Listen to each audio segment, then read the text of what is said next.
지난 주일까지 우리는 하나님의 경륜에 대해서 함께 생각을 했습니다. 사도는 자기가 사도의 직분을 받은 것은 교회를 섬기기 위함이며 또한 이 일은 하나님의 경륜에 따라서 된 것이라고 말씀합니다. 하나님의 경륜은 지극히 크고 놀라운 것입니다. 온 우주, 온 세계의 역사를 포괄하는 것으로서 타락한 이 세상을 구원코자 하시는 목적을 가지고 있습니다.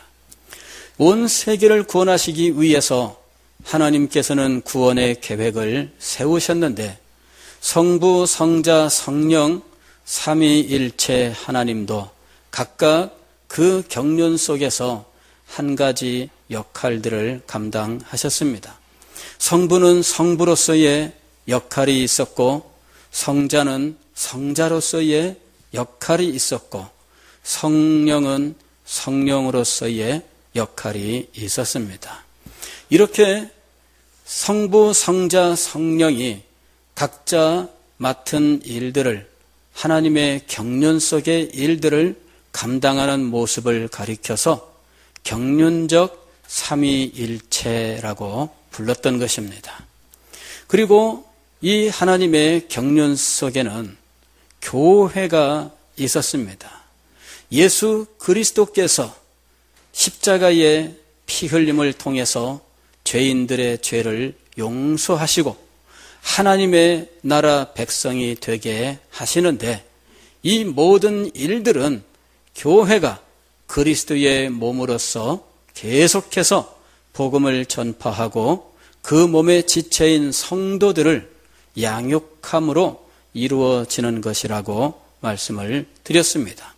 사도는 이렇게 교회를 섬기는 중에 자기가 받은 직분을 충성스럽게 감당했는데 무엇보다도 기쁜 마음으로 이 일을 했던 것입니다. 심지어 그에게 온갖 고난과 고통이 밀려와도 기쁨으로 이 일을 감당했습니다. 왜냐하면 그것은 그리스도의 남은 고난을 자기가 감당하는 것이기 때문이었습니다. 그는 자기 같은 자가 어떻게 그리스도의 남은 고난을 감히 감당할 수 있을까? 늘 감격하고 늘 감사하고 늘 기쁨으로 이 일을 감당했던 것이죠. 이런 내용들이 24절과 25절에 나타나 있었습니다. 이제 우리는 26절의 말씀을 생각하게 되었는데 여기 26절은 비밀이라는 말로 시작하고 있습니다. 이 비밀은 만세와 만대로부터 감추어졌던 것인데 감추어졌던 비밀, 이것은 무엇을 의미하는 것일까? 여기 26절의 비밀은 앞에 나왔던 하나님의 말씀을 의미합니다. 하나님의 말씀을 이루려 함이라. 하나님의 말씀은 이루어진 것도 있고 이루어지지 않은 것도 있습니다. 이루어진 말씀에 대하여 이루려 함이라 이렇게 말하지는 않습니다. 이루어지지 않은 것이 있기 때문에 이루어지지 않은 그 부분에 대해서 하나님의 말씀을 이루려 함이라 하고 말씀한 거죠. 그런데 여기 하나님의 말씀은 이미 제가 여러분들에게 하나님의 경륜을 의미한다고 말씀을 드렸습니다. 왜냐하면 하나님의 경륜은 말씀으로 우리에게 제시가 되었고 하나님의 말씀 속에는 하나님의 경륜이 나타나 있기 때문입니다. 사도는 하나님의 경륜을 따라서 교회를 위하여 섬기는 일꾼이 되었고 하나님의 경륜을 이루는 자가 되었던 것이죠. 그리고 이 하나님의 말씀, 즉 아직도 이루어지지 않은 이 하나님의 경륜은 감추어져 있던 것이다. 이렇게 말씀합니다. 감추어져 있다가 드러난 것, 이것이 하나님의 경륜이며 하나님의 말씀입니다. 또한 감춰진 부분이 앞으로 또 계속해서 나타나게 될 것입니다. 즉 기본적으로 하나님의 경륜은 감추어져 있는 것입니다. 왜냐하면 이것은 사람이 이치를 탐구하여 알아낼 수 있는 이 세상의 원리가 아니라 하나님의 마음속에서 행한 작정이기 때문입니다. 즉 우주의 원리라면 우주를 관찰하고, 즉 인간이 자기의 지혜와 자기의 이성을 가지고 연구하면 알 수 있습니다. 물론 시간은 걸리겠죠. 물론 시행착오도 있겠지요. 그러나 하나하나 원리들을 밝혀나가고 있습니다. 오늘 우리는 과학이 발달하고 의학이 발달하고 학문이 발달하면서 이 세상의 원리들이 점점 더 밝혀지는 것을 경험하고 있습니다. 그러나 세상의 원리가 아닌 사람의 마음이라면 연구해서 알 수 있는 게 아닙니다. 사람의 마음은 알 수가 없어요. 그래서 우리 속담에도 10길 물속은 알아도 한 길 사람 속은 모른다, 이렇게 얘기한 거예요. 더군다나 하나님의 깊은 것이라면, 하나님의 마음이라면, 하나님의 지혜라면, 하나님께서 친히 작정하시고 하나님께서 친히 계획하신 일이라면 이것은 하나님 속에 있는 것이지 인간이 탐구하여 알 수 있는 것은 아닙니다. 더군다나 하나님께서는 마음속에 작정하신 것들을 우리에게 알려주시는데 하나하나 알려주십니다. 요 알려주시는 것을 우리는 계시라고 말하고 있습니다.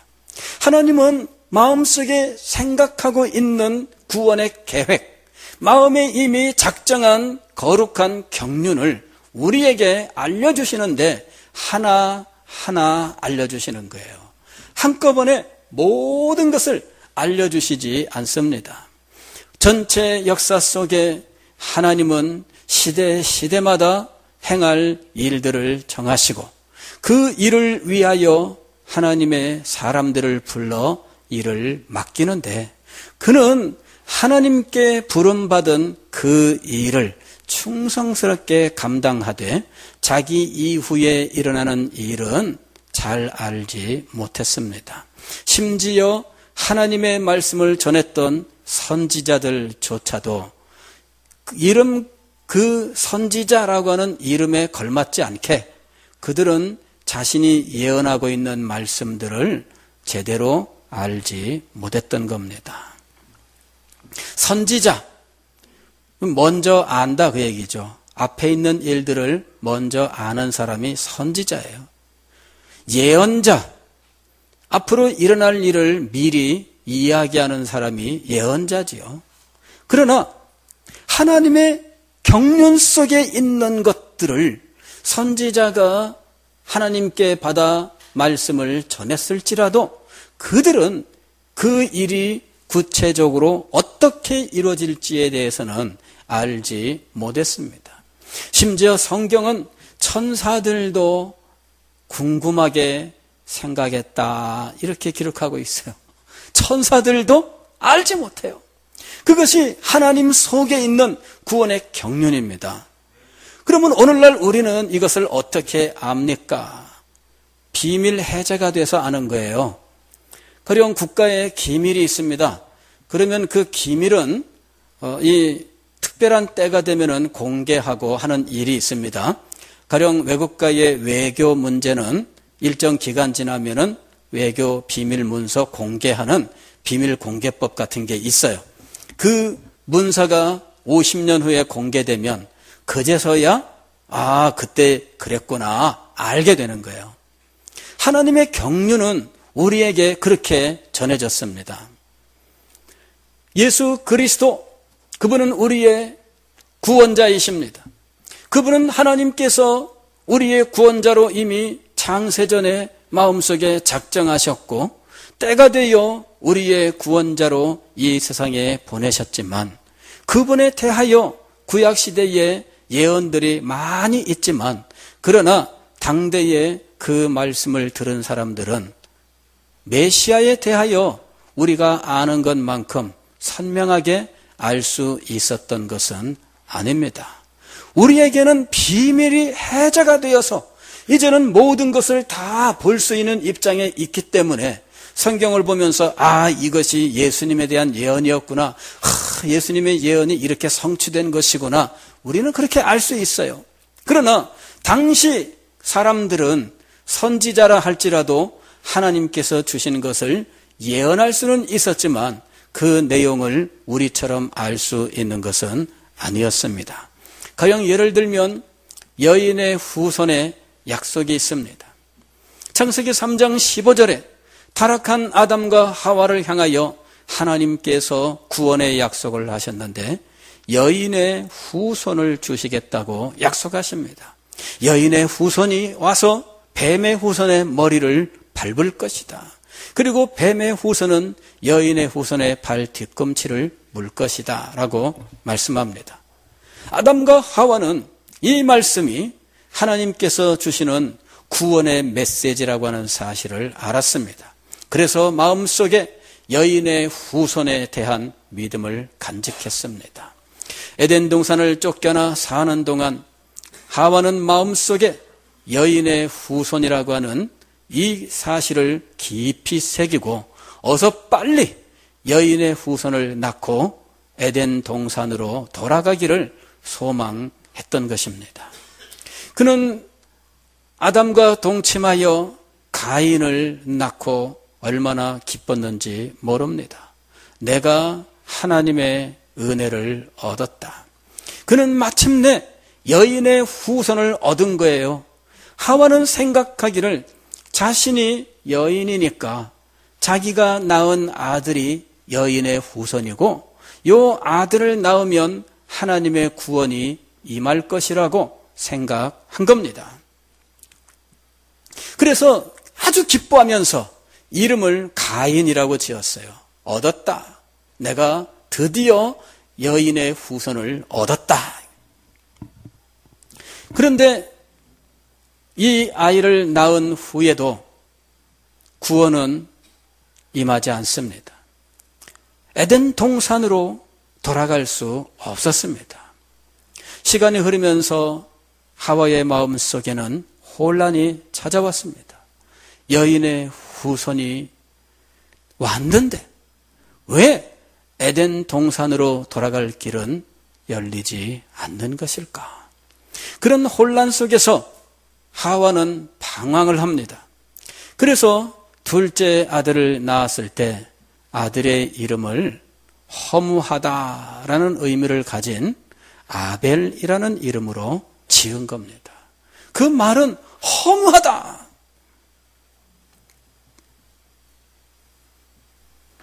하와는 여인의 후손의 믿음을 마음속에 간직했지만 여인의 후손에 대해서는 제대로 알 수가 없었습니다. 그래서 결국 가인과 아벨을 낳은 이후에 하와는 마음속에 이제 여인의 후손에 대하여 자기 나름대로 해석하던 것을 중단하고 하나님께 맡기고 여인의 후손을 기다리는 믿음을 갖게 된 겁니다. 사람들은 하나님의 말씀을 들을 때 처음에는 자기가 알고 있는 한도 내에서 그 말씀을 해석하려고 합니다. 그리고 자기가 아는 한도 내에서 그 말씀의 의미를 결정짓고 그대로 믿으려고 하는 습성들이 있습니다. 후에 여인의 후손은 아브라함에게 다른 모습으로 주어지는데 하나님께서 아브라함을 부르시면서 내가 네게 지시할 땅으로 가라. 내가 그 땅을 너와 네 후손에게 주리라. 아브라함이 이 여인의 후손이 자기의 후손이라고 하는 구체적인 약속을 받은 겁니다. 그래서 그는 가나안 땅에 들어가 하나님께서 이제는 땅에 도착하게 하셨으니 이 땅과 더불어서 후손을 주시면 좋겠다. 그리 생각하고 후손을 기다렸습니다. 그런데 가나안 땅에 들어간 지 10여 년이 지났지만 후손이 없습니다. 그래서 아브람과 사라가 연구를 합니다. 이제 이 땅에 산 지도 벌써 오래되었는데 하나님의 약속대로 후손을 받아야 되겠습니다. 어떻게 하면 좋을까? 연구해서 자기들이 아는 한도 내에서 길을 만들었습니다. 사라가 자기의 몸종 하갈을 아브라함에게 첩으로 주었고 아브라함은 하갈을 둘째 부인으로 삼아 아들을 낳았습니다. 그가 바로 이스마엘이었죠. 그러나 이스마엘을 낳아서 아들 키우는 인간적인 재미는 있었지만 그러나 그는 하나님이 약속하신 아브라함의 후손은 아니었습니다. 아브라함이 99세가 되고 사라가 89세가 되었을 때 하나님께서 나타나 약속하셨습니다. 명년 이맘때 사라에게서 네가 아들을 낳을 것이다. 드디어 하나님께서 약속하신 아브라함의 후손의 약속이 성취되는 때가 온 것입니다. 마침내 아브라함과 사라는 100세와 90세가 되었을 때 이삭을 선물로 받습니다.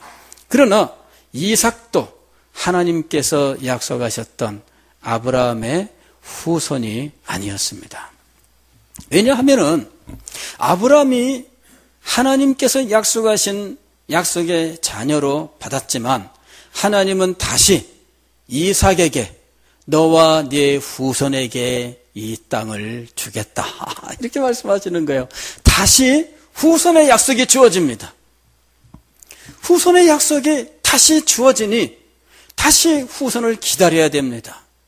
그래서 이삭이 후손을 기다렸는데 이삭도 만만치 않아요.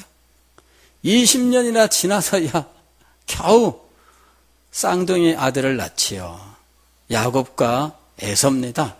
그러나 야곱과 에서를 낳고 보니 궁금해지죠. 누가 하나님이 약속하신 자손입니까?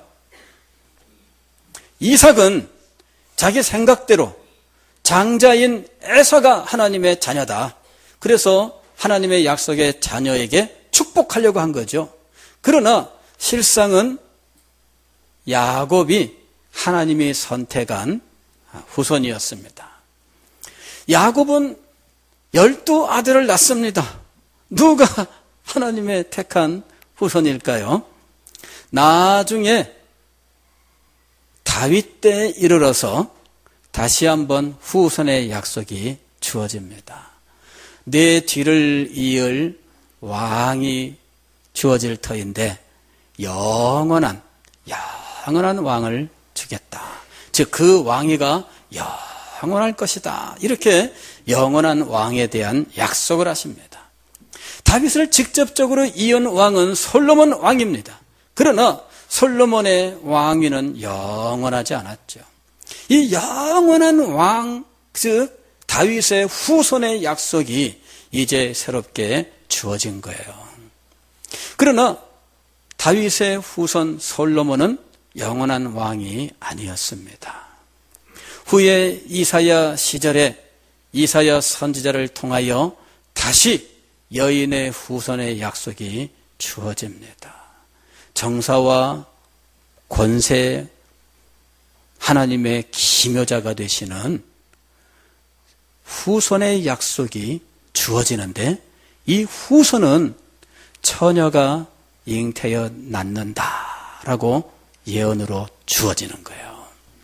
그리고 마침내 때가 되어 하나님께서 약속하신 여인의 후손이요, 아브라함의 후손이요, 다윗의 후손이요, 처녀에게서 태어나실 예수 그리스도께서 베들레헴 마국간에서 탄생하신 겁니다. 사실 여인의 후손 하면 이 굉장히 포괄적인 예언으로서 모든 인류, 아담과 하와 두 사람만 빼고 모든 사람이 여인의 후손이에요. 그렇죠? 아담과 하와는 하나님이 직접 창조하신 분들이니까. 그러나 아담과 하와를 통해 이 땅에 태어난 모든 사람들은 하와라고 하는 여인의 후손이잖아요.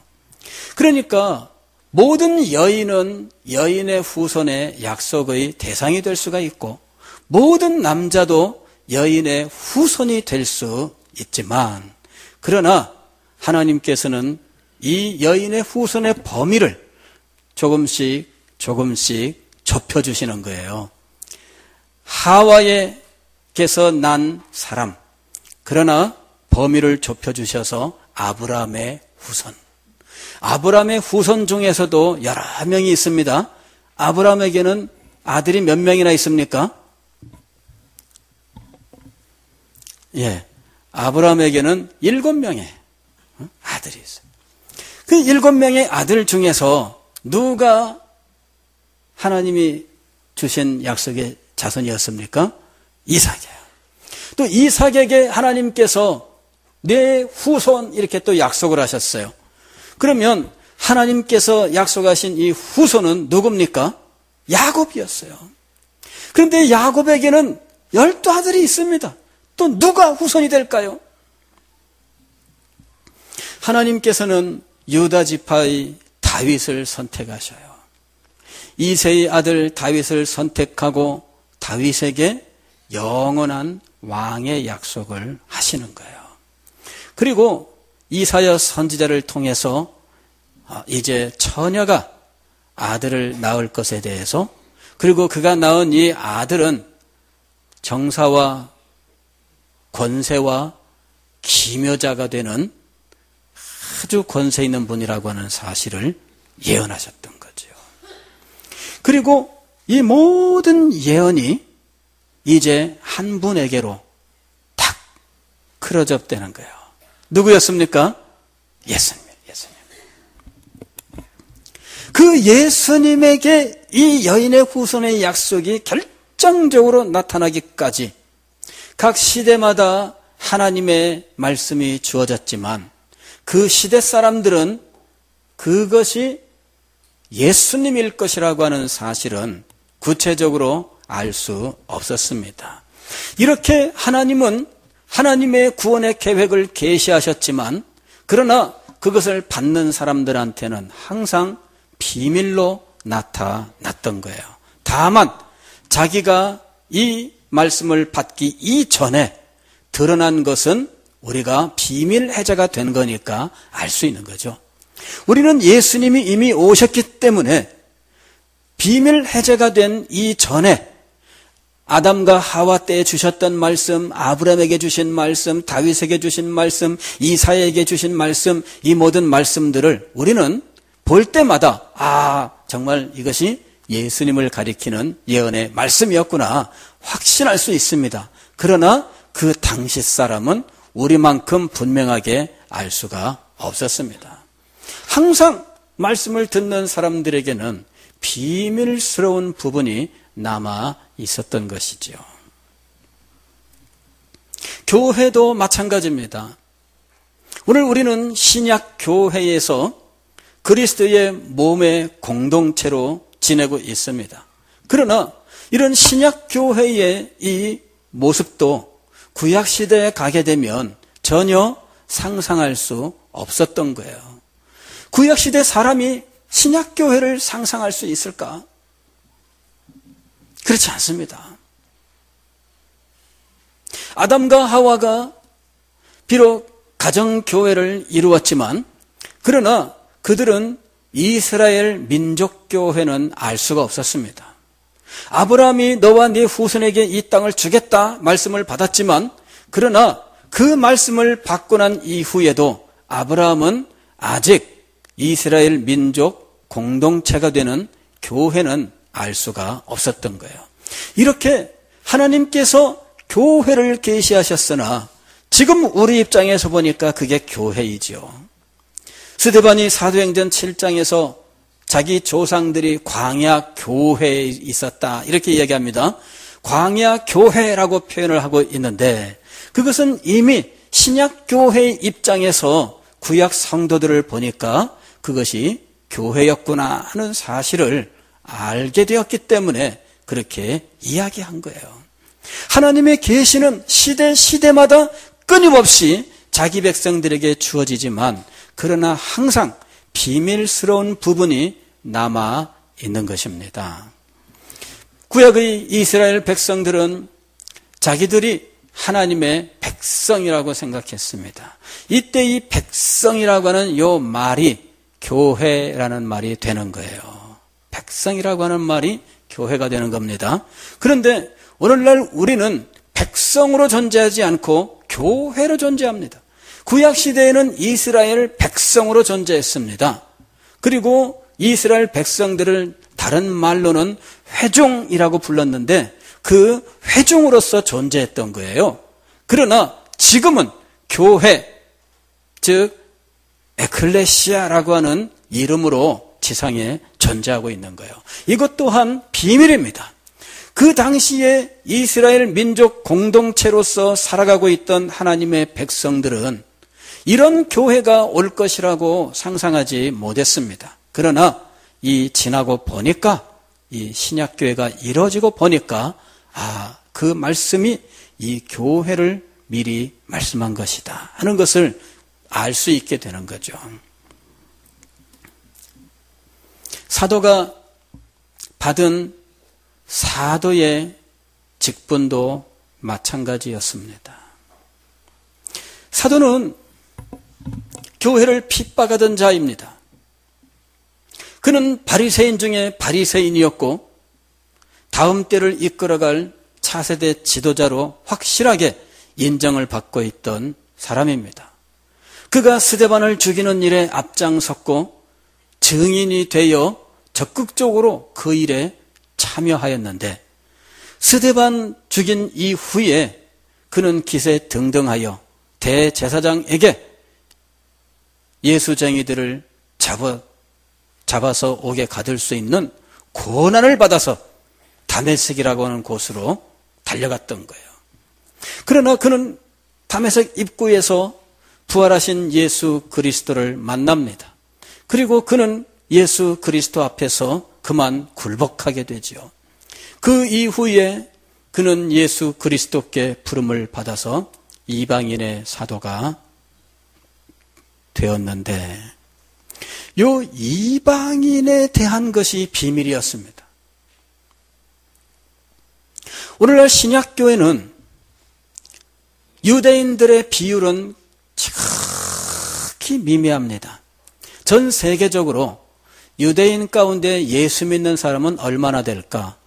정확한 통계는 모르겠습니다. 몇 년 전에 제가 듣기로는 한 100만 명 정도? 근데 전체 그리스도인 비율 속에 100만 명은 몇 %일까요? 이거는 굉장히 작은 비율이에요. 0.1%도 안 돼요.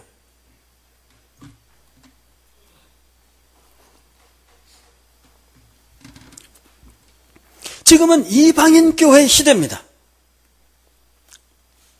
근데 그 일을 누구에게 맡기셨습니까? 사도 바울에게 맡기신 거예요. 사도 바울이 하나님의 이방인에 대한 경륜, 즉 이방인 교회에 대한 경륜을 받고 그 경륜 속에서 이방인의 사도가 되어서 이방인에게 복음을 전하러 나갔던 거예요. 구약시대에는 이방인에 대한 말씀이 없었을까요? 있었습니다. 그러나 구약시대에 이방인에 대한 말씀을 읽었을 때 구약시대의 성도들은 설마 그것이 이방인 교회일 것이라고는 상상할 수 없었습니다. 만민이 내 앞에 나올 것이며, 만민이 나올 것이며, 이런 성경 구절이 구약에 있죠. 또 각 나라와 민족들이 찾아올 것이며, 이런 말씀도 있습니다. 모든 나라들이 하나님을 찬양할 것이며, 이런 말씀도 나오잖아요. 그날에는 이방인 10명이 이스라엘 백성 한 사람의 옷자락을 붙들고 우리도 하나님 앞에 같이 나아가자 하겠으며, 그런 말씀들도 있습니다. 알고 보면은 구약에 이방인이 하나님을 섬기며, 이방인이 하나님 앞에 나오며, 이방인이 하나님을 경배하며, 이방인이 하나님을 찬양할 것이라고 하는 말씀들이 수없이 등장하고 있었습니다.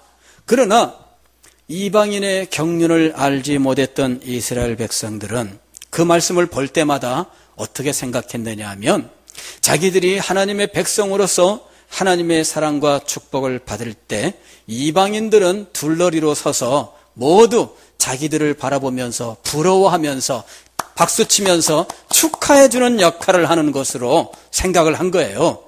이방인들이 나올 것이며 모든 나라와 민족이 나와 찬양할 것이며, 맞아.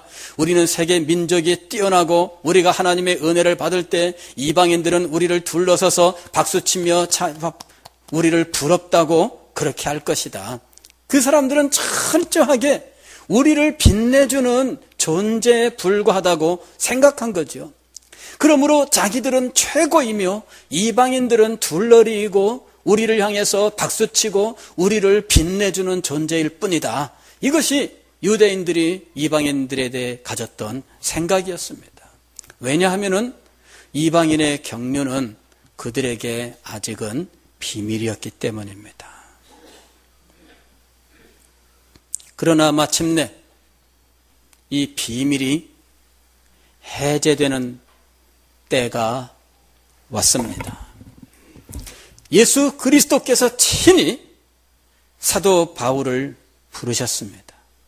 그리고 사도 바울에게 이방인을 향해 나아가도록 사명을 주셨습니다.